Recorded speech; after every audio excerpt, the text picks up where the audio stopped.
Community health MSW സിലബസിൻ്റെ മൂന്നാമത്തെ സെമസ്റ്ററിൽ specialisation പേപ്പറാണ്. മൂന്നാമത്തെ സ്പെഷ്യലൈസേഷൻ SP3 കമ്മ്യൂണിറ്റി ഡെവലപ്മെൻറ്റ് പഠിക്കുന്ന കുട്ടികൾക്ക് അവർക്കിത് community health for development practice എന്ന പേപ്പറും, മെഡിക്കൽ ആൻഡ് സൈക്കാട്രി പഠിക്കുന്ന കുട്ടികൾക്ക് health care administration and community health എന്ന പേപ്പറുമാണ്. ഈ രണ്ട് സിലബസിലും കണ്ടൻറ്റുകൾ സെയിം തന്നെയാണ്. രണ്ട് ജോലിയും രണ്ട് തരത്തിലാണെന്ന് മാത്രമേ ഉള്ളൂ. കമ്മ്യൂണിറ്റി ഡെവലപ്മെൻറ്റ് അല്ലെങ്കിൽ community health for development practice community development students പഠിക്കുമ്പോൾ കമ്മ്യൂണിറ്റിയുടെ ഹെൽത്ത് ഇമ്പോർട്ടൻസ് കൊടുത്ത് അതുവഴി ഡെവലപ്മെൻറ്റ് പ്രാക്ടീസിലേക്ക് എത്തിക്കുന്നു. Health care administration and community health പഠിക്കുന്ന കുട്ടികൾ മെഡിക്കൽ ആൻഡ് സൈക്കാട്രി സ്റ്റുഡൻസാണ് പഠിക്കുന്നത്. കൂടുതലായിട്ട് ഹോസ്പിറ്റൽ ബേസ്ഡ് വർക്ക് ചെയ്യുമ്പോൾ ഹോസ്പിറ്റലും അഡ്മിനിസ്ട്രേഷനും അതുവഴി മെൻ്റൽ ഹെൽത്തിൻ്റെയും ഫിസിക്കൽ ഹെൽത്ത് കമ്മ്യൂണിറ്റിയിലെ ഡെവലപ്മെൻറ്റുമാണ് നമ്മൾ പ്രാക്ടീസ് ചെയ്യുന്നത്. നമ്മൾ നേരെ ടോപ്പിക്കിലേക്ക് കടക്കുകയാണ്. കമ്മ്യൂണിറ്റി ഹെൽത്തിൻ്റെ ഒന്നാമത്തെ മൊഡ്യൂള് ജസ്റ്റ് ഒന്ന് ഡിസ്ക്രൈബ് ചെയ്ത് തരികയാണ്. 10 മിനിറ്റ് കൊണ്ട് ഇത് ക്യാപ്സ്യൂൾ രൂപത്തിൽ നിങ്ങൾക്ക് മനസ്സിലാകാത്ത രീതിയിൽ ഞാനൊന്ന് ഡിസ്ക്രൈബ് ചെയ്ത് തരാം. ആദ്യം നമ്മൾ കമ്മ്യൂണിറ്റി ഹെൽത്തിൻ്റെ ഡെഫിനേഷൻ പഠിക്കുന്നു. കമ്മ്യൂണിറ്റി ഹെൽത്ത് എവിടെയാണ് അപ്ലൈ ചെയ്യുന്നത്? കമ്മ്യൂണിറ്റി ഹെൽത്ത് ജനറലി പറയുമ്പോൾ തന്നെ എല്ലാവർക്കും മനസ്സിലാവും. It is A health for community. ഒരു വ്യക്തിയുടെ അല്ല, മറിച്ച് ഒരു കമ്മ്യൂണിറ്റിയുടെ ഹെൽത്താണ് ഇമ്പോർട്ടൻസ്. എന്തുകൊണ്ടാണ് കമ്മ്യൂണിറ്റിയുടെ ഹെൽത്ത് ഇമ്പോർട്ടൻസ് ആവുന്നത്? കമ്മ്യൂണിറ്റി ഡെവലപ്മെൻറ്റ് സാധ്യമാകണമെങ്കിൽ ആ കമ്മ്യൂണിറ്റിയിലെ ഇൻഡിവിജ്വൽസിൻ്റെ ഡെവലപ്മെൻറ്റ്, അവരുടെ ഹെൽത്ത് ഇമ്പോർട്ടൻ്റ് ആണ്. അതുകൊണ്ട് കമ്മ്യൂണിറ്റി ഹെൽത്ത് ഇമ്പോർട്ടൻ്റ് ആണെന്ന് നമുക്ക് പറയാൻ പറ്റും. പല ആസ്പെക്റ്റുകളിൽ പല ഫാക്ടേഴ്സ് ഉണ്ട് കമ്മ്യൂണിറ്റി ഹെൽത്തിനെ സംബന്ധിക്കുന്ന. ഈ കാര്യങ്ങൾ നമ്മൾ ഡിസ്കസ് ചെയ്യുന്നു. അതിന് ഫസ്റ്റ് നമ്മൾ കമ്മ്യൂണിറ്റി ഹെൽത്ത് എന്താണെന്ന് മനസ്സിലാക്കുന്നു. കമ്മ്യൂണിറ്റി ഹെൽത്തിനെ study within the medical and clinical science focuses on maintenance and protection and improvement of health status of population groups and communities. കമ്മ്യൂണിറ്റിയുടെ ഹെൽത്താണ് ഇമ്പോർട്ടൻ്റ് എന്ന് വേണമെങ്കിൽ പറയാം.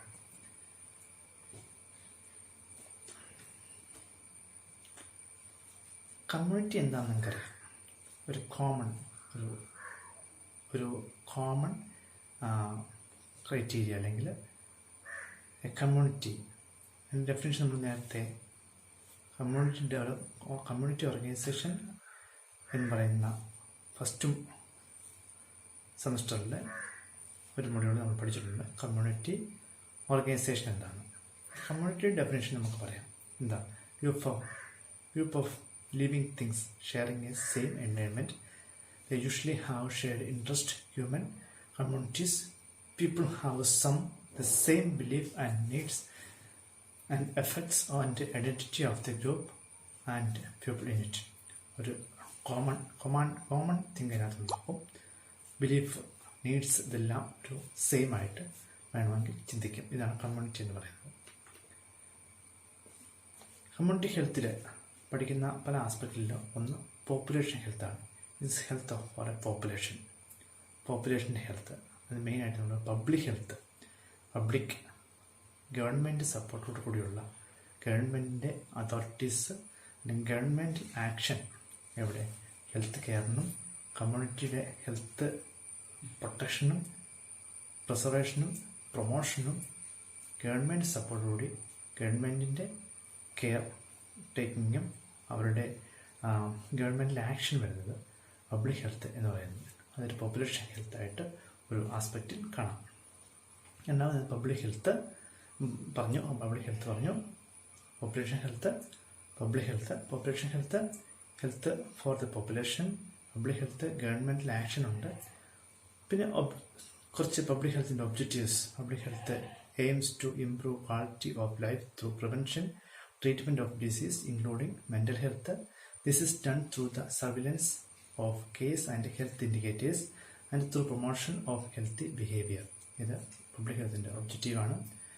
നമ്മൾ കാണുന്ന കമ്മ്യൂണിറ്റി ഹെൽത്തിൽ ഏറ്റവും ഇമ്പോർട്ടൻ്റ് ആയിട്ടുള്ള ഒരു ഓർഗനൈസേഷനാണ് WHO, യുണൈറ്റഡ് നേഷൻസിൻ്റെ ഓർഗനൈസേഷനാണ്. WHO സൈറ്റ് നമ്മൾ വിസിറ്റ് ചെയ്യുക. അവർ പബ്ലിക് ഹെൽത്തിൻ്റെ പ്രോബ്ലംസിനെ പ്രയോറിറ്റൈസ് ചെയ്ത് അതിനെ ടാക്കിൾ ചെയ്യുകയും അതിൻ്റെ റിസ്ക് കുറയ്ക്കുകയും അതിൻ്റെ എന്താണ് പ്രോബ്ലം, ഇപ്പം കൊറോണ വൈറസ് ഇപ്പോൾ വന്നിരിക്കുന്നു, അതിൻ്റെ പ്രോബ്ലം എന്തൊക്കെയാണ്, അതിൻ്റെ എപ്പിഡെമോളജിക്കൽ സ്റ്റഡി മുഴുവൻ നടത്തുന്നത് WHO ഒരു സപ്പോർട്ടുണ്ടാവും. കൂടാതെ പ്രിവെൻഷൻ മെത്തേഡ്, റീഹാബിലിറ്റേഷൻ പ്രോസസ്സ്, ഇതിനെല്ലാം ഒരു ഗൈഡ് ലൈൻസും അതിന് കൃത്യമായിട്ട് മെഷേഴ്സും WHO തരുന്നുണ്ട്. ഹെൽത്തിൻ്റെ പല ആസ്പെക്റ്റുകൾ നമ്മൾ കാണുകയാണ്. Global health of population in global context. Global കോണ്ടെക്സ്റ്റിൽ നമ്മൾ കാണുകയും ഗ്ലോബൽ ഒരു പെർസ്പെക്റ്റീവിൽ ഹെൽത്തിനെ നമ്മൾ ഡിഫൈൻ ചെയ്യുന്നതാണ്. ഗ്ലോബൽ ഹെൽത്ത്, എൻവയൺമെൻറ്റ് ഹസാർഡ്സും അതിൻ്റെ ഇൽനെസ്, അതായത് പരിസ്ഥിതിയുടെ ആഘാതങ്ങൾ മനുഷ്യൻ്റെ ഹെൽത്തിനെ എങ്ങനെ ബാധിക്കുന്നു, ഈ കാര്യങ്ങളെല്ലാം എൻവയൺമെൻറ്റ് ഹെൽത്തിനകത്ത് നമ്മൾ കാണും. മറ്റൊന്ന് ന്യൂട്രീഷണൽ ഹെൽത്ത്. നമ്മൾ മാൽന്യൂട്രീഷൻ്റെയൊക്കെ പ്രോബ്ലംസ് ഒരുപാടുണ്ട്, കണ്ടിട്ടുണ്ട്, പഠിച്ചിട്ടുണ്ട്. അപ്പം ന്യൂട്രീഷൻ കൃത്യമായിട്ട് കിട്ടി അതെങ്ങനെ ഹെൽത്തിനെ ഡിപ്പെൻഡ് ചെയ്യുന്നു, ഈ കാര്യങ്ങളാണ് ന്യൂട്രീഷൻ ഹെൽത്തിനകത്ത് വരുന്ന ഭാഗങ്ങൾ. ഒക്കുപ്പേഷണൽ ഹെൽത്ത് ഒരു ആളുടെ ജോലിയും അല്ലെങ്കിൽ കമ്പനി ബേസ്ഡ് അല്ലെങ്കിൽ ഇൻഡസ്ട്രിയിൽ ആൾക്കാരുടെ ജോബ് റിലേറ്റഡ് ആയിട്ടുള്ള ഹെൽത്ത്, ഇഞ്ചുറീസ് വരുന്നുണ്ട്. പിന്നെ സേഫ്റ്റി മെഷേഴ്സ്, ഇതെല്ലാം ഒക്കുപ്പേഷണൽ ഹെൽത്ത്. ബൈ വേർഡ് നമുക്ക് ഇതിൻ്റെ മീനിങ് മനസ്സിലാവും, എങ്കിലും ഇതിനകത്ത് കുറേ ആസ്പെക്റ്റുകൾ ഒക്കുപ്പേഷണൽ ഹെൽത്ത് എന്തൊക്കെ വരുന്നുണ്ട്, ഈ കാര്യങ്ങൾ നമുക്ക് പഠിക്കണം.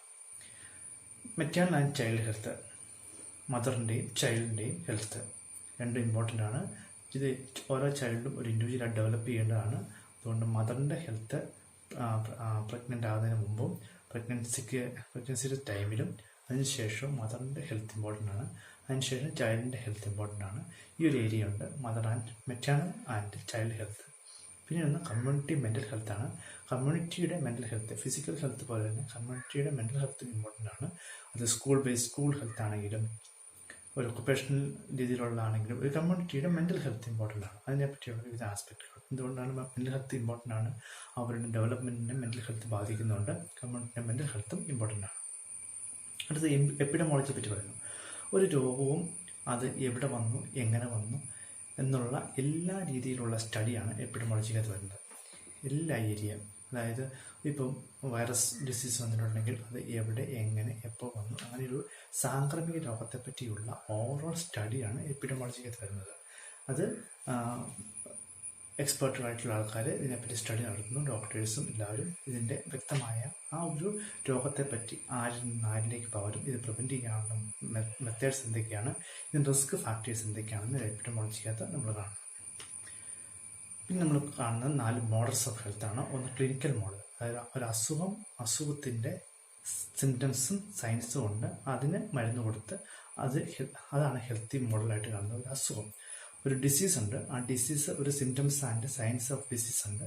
ആ ഡിസീസ് കാരണം ഡിസീസ് അൺഹെൽത്തിക്ക് കാരണമായി, അതാണ് ക്ലിനിക്കൽ മോഡലിലുള്ള ഒരു ഹെൽത്ത് മോഡൽ.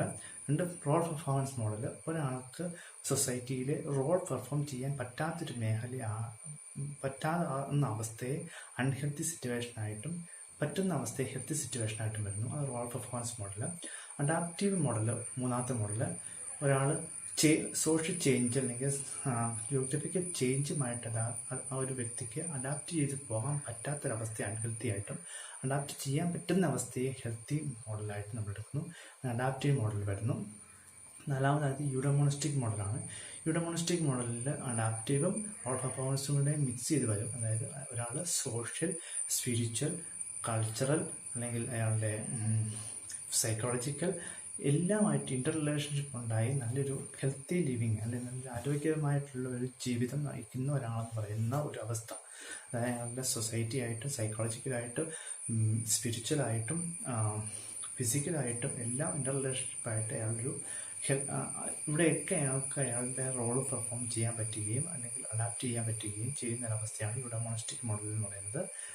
അഡാപ്റ്റീവ് മോഡലും റോൾ പെർഫോമൻസ് മോഡലിനോട് മിക്സ് ചെയ്ത് വരുന്നൊരു മോഡലാണ് യൂഡോമോണിസ്റ്റിക് മോഡൽ. അപ്പോൾ 4 മോഡൽ കണ്ടു. ക്ലിനിക്കൽ മോഡൽ, ഒരാൾ രോഗം വരുന്നു, അതിൻ്റെ സയൻസ് ആൻഡ് സിംറ്റംസ് ഉണ്ട്, അത് ആണ് ഒരു അൺഹെൽത്തി സിറ്റുവേഷൻ എന്ന് പറയുന്നു. അതില്ലാത്ത അവസ്ഥയെ ഹെൽത്തി സിറ്റുവേഷൻ എന്ന് പറയുന്നു. റോൾ പെർഫോമൻസ് മോഡലിൽ ഒരു സൊസൈറ്റിയുടെ റോള് കൈകാര്യം ചെയ്യാൻ പറ്റാത്ത അവസ്ഥയാണ് പറ്റുന്ന അവസ്ഥ ഹെൽത്തി മോഡൽ. അഡാപ്റ്റീവ് മോഡൽ ഒരു ചേഞ്ചുമായിട്ട് അയാൾക്ക് അഡാപ്റ്റ് ചെയ്യാൻ പറ്റുന്ന അവസ്ഥയെ ഹെൽത്തി മോഡലായിട്ടും പറ്റാത്ത അവസ്ഥയാണ് ഹെൽത്തി ആയിട്ടും. ഇത് രണ്ടുകൂടെ ചേർന്ന് റോൾ പെർഫോമൻസും അഡാപ്റ്റീവും ഒരു interrelationship of psychological and social ആസ്പെക്റ്റിനെയാണ് എന്ത് പറയുന്നത് ഇവിടെ മോണിസ്റ്റിക് മോഡൽ എന്ന് പറയുന്നത്. ഇതാണ് 3 മോഡൽ. ഹെൽത്തിൻ്റെ associate with factors, community health അല്ലെങ്കിൽ ഡിസീസുമായിട്ട് ചില ഫാക്ടേഴ്സ് ഏതൊക്കെയാണ് ജനറലി പറയുന്നു. Genetic makeup, sex, race, age and development level, mind body relationship, lifestyle, standard of living, nutrition, physical environment, family, cultural belief, self concept, support, network and job satisfaction, geography, cognitive structure, behaviour pattern, ഇതെല്ലാം ഹെൽത്തിൻ്റെ ഫാക്ടേഴ്സാണ്. ഇനി health promotion. What you mean by health promotion? നല്ല ഒരു ഹെൽത്തിനെ promote ചെയ്യുക, നല്ലൊരു healthy ആയിരിക്കേണ്ട ആവശ്യത്തെപ്പറ്റി മനസ്സിലാക്കി, health ആയിരിക്കേണ്ട ആവശ്യകത മനസ്സിലാക്കി ഹെൽത്തി ലിവിങ്ങിൽ അല്ലെങ്കിൽ ലൈഫ് സ്റ്റൈലിൽ അതുപോലെ മാറ്റി ഹെൽത്ത് പ്രൊമോട്ട് ചെയ്യുക. Health promotion is a process of enabling people to increase control over and improve their health. It is positive concept emphasising personal, social, political and institutional resource as well as physical capacities. Positive change ഈ ഓരോ വ്യക്തിയുടെയും health improve ചെയ്യേണ്ട ആവശ്യകതകൾ മനസ്സിലാക്കാം. ഇനി അടുത്തത് disease prevention. Disease പ്രിവെൻഷന് വേണ്ടി നമ്മൾ എന്തൊക്കെ ചെയ്യുന്നു? പ്രിവെൻഷൻ പ്രോഗ്രാം ഇൻക്ലൂഡ് ഡിസീസ് വരുന്നതിന് മുമ്പ് തന്നെ പ്രിവെൻഷൻ പ്രോഗ്രാംസ്. അപ്പോൾ എന്തൊക്കെയാണ്? Communication, education, policy, environment. കമ്മ്യൂണിക്കേഷനിലൂടെയും എഡ്യൂക്കേഷനിലൂടെയും പോളിസിയിലൂടെയും അതിനുള്ള എൻവയോൺമെൻറ്റ് ക്രിയേറ്റ് ചെയ്തുകൊണ്ട് ഡിസീസ് പ്രിവെൻഷൻ നമുക്ക് നടത്താൻ പറ്റും. അതാണ് അടുത്ത പോയിന്റ്. അടുത്ത ഒരു പോയിന്റ് വരുന്നത് സ്പെഷ്യൽ ആസ്പെക്റ്റ് ഓഫ് കമ്മ്യൂണിറ്റി ഹെൽത്താണ്. Special aspect of community health എന്ന് പറഞ്ഞിട്ടുണ്ടെങ്കിൽ ഈ ഒരു ഫാക്ടേഴ്സ് എല്ലാം, ഈ ആസ്പെക്റ്റുകളെല്ലാം കമ്മ്യൂണിറ്റി ഹെൽത്തിനെ ബാധിക്കും. ഒന്നേതാണ് alcoholism, drug dependence, agent factors, prevention, treatment, rehabilitation. ഇതെല്ലാം കമ്മ്യൂണിറ്റി ഹെൽത്തുമായിട്ട് ബന്ധപ്പെട്ടുള്ള ചില ആസ്പെക്റ്റുകളാണ്. കമ്മ്യൂണിറ്റി ഹെൽത്തിൽ ഇതെല്ലാം നെഗറ്റീവോ പോസിറ്റീവുമായിട്ട് ബാധിക്കുന്ന കാര്യങ്ങളുണ്ട്. ഈ ഫാക്ടേഴ്സ്, ഈ ആസ്പെക്റ്റുകളിൽ ആൽക്കഹോളിസത്തിൻ്റെ ആസ്പെക്റ്റ് നമ്മൾ കമ്മ്യൂണിറ്റി ഹെൽത്തിൽ ഇഷ്യൂ ആണ്. അതുപോലെ ഡ്രഗ് ഡിപ്പെൻഡൻസിൻ്റെ ആസ്പെക്റ്റിൽ കമ്മ്യൂണിറ്റി ഹെൽത്തിൻ്റെ ഇഷ്യൂ ആണ്. കമ്മ്യൂണിറ്റി ഹെൽത്തിൽ പ്രോബ്ലംസ് ഉണ്ട്. ഏജന്റ് ഫാക്ടേഴ്സ് ഉണ്ട്. പ്രിവെൻഷൻ കമ്മ്യൂണിറ്റി ഹെൽത്തിൽ വേണം. ഇതെല്ലാം കമ്മ്യൂണിറ്റി ഹെൽത്തിൻ്റെ ഭാഗമായിട്ട് നമ്മൾ ചിന്തിക്കേണ്ട ഭാഗങ്ങളാണ്. ആൽക്കഹോളിസം ചില സ്പെഷ്യൽ ആസ്പെക്റ്റുകളായിട്ട് എടുത്തിരിക്കുന്നതാണ് ഇതെല്ലാം. അടുത്ത physical aspect and psychological aspect of community health.